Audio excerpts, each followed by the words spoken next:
Hi there, Sharon Horne-Ellstrom here. Welcome to day 2574 of What's She Up To Now, documenting the journey as I came online from the brick and mortar corporate world of business and learned about how the internet and the World Wide Web and whatever we call it these days works.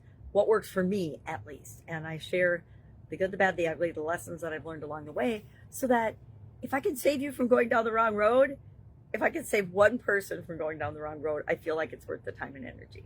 Well, today we're talking about focusing on strengths to increase our confidence using a tool called the Confidence Bank Account. Don't know if you've ever used one, but it's a fun tool. I will use it intermittently. I don't use it on a continuous, ongoing basis. I'd much rather journal and have my gratitude journal and other ways of tracking how I'm doing. But when I need a little boost in my confidence, I like to use it. I like to hold myself accountable to doing what I say I'm going to do.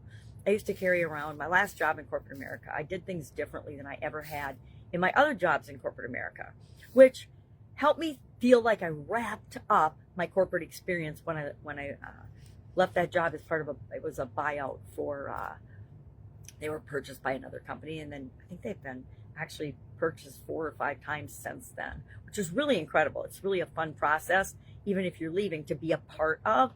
Kind of especially if you're leaving, because you know you're moving on to something different, versus if you know you're staying, it's different. And I knew for like 8 months that I was going to be leaving, so it allowed me to prep my team of the people that were going to be staying behind and prep and be prepared for the next thing that I was going to do. And I bought into a manufacturing business that I ran for 35 years, partly with my sister and then on my own.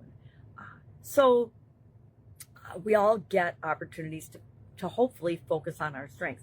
Now, I did find once I left corporate America that I spent a whole lot of time and energy doing things that were not focusing on my strengths because they had to get done. Somebody had to do them, and I didn't have all the team members in place.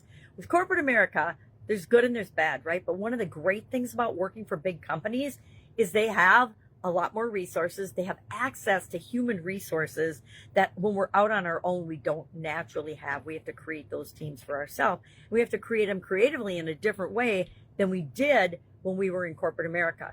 In corporate America, all I had to do was deal with the different personalities and the strengths and quirks of the people that were already employed there.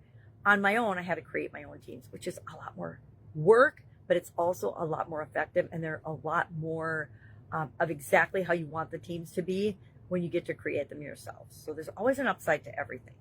But one of the tools that I will use then periodically is this Confidence Bank Account, because it helps me to stretch my comfort zone. It helps me to play on the things that I'm good at and expand those, versus trying to, like, again, in corporate America, one of the things they always want you to do is fix what everybody else thinks is wrong with you, right?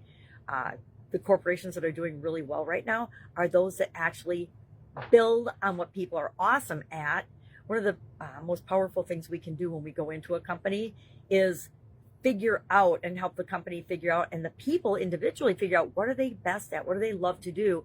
And then move people around kind of like chess pieces and put them in the place where they feel the best, do the best, focus on their strengths, and help to move the business ahead, because they can contribute so much more from a position of strength and confidence than they can from a position of, this is awful, I'm getting beaten up every year because I'm being told all the things I'm not good at, and that I don't want to be good at. Really, that's usually the rub, is we don't even want to be good at the things we're not good at because we don't like them. If we liked them, we'd be good at them, but we don't. So we don't want to get better at the things that we don't like to do. All right, I digress. So we're focusing on our strengths today, and it's Valentine's Day, so have an absolutely marvelous Valentine's Day. Make sure you let the people that you love know that you love them. And that's all I've got today. If I can help you, please ask. Otherwise, have an awesome day, and I'll be with you tomorrow.